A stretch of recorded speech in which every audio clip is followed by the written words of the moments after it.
Look into the eyes of Gabriel Cardona and you see a baby-faced 26-year-old. Then he blinks and you see something else. Another set of sinister eyes staring back. These tattooed on his eyelids.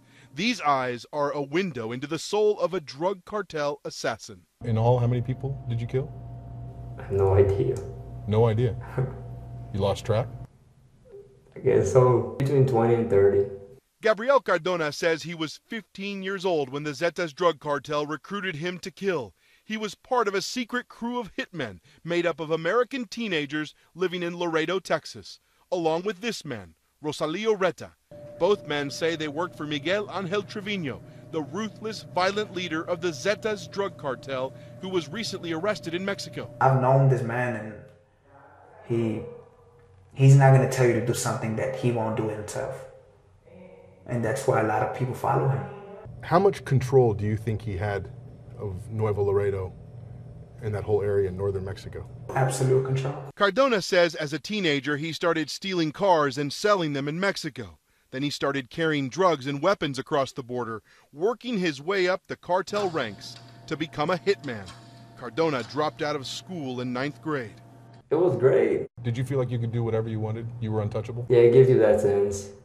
It gives you that sense that you can do whatever without being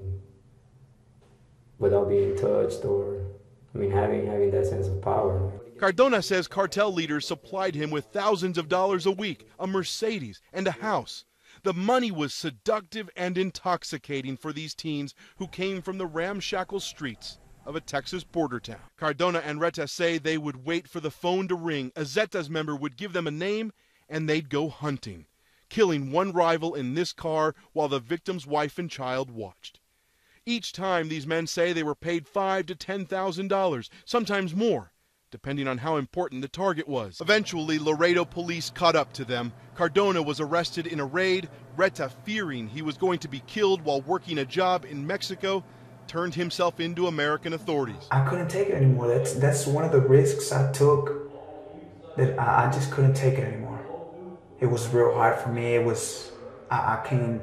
wasn't living my life.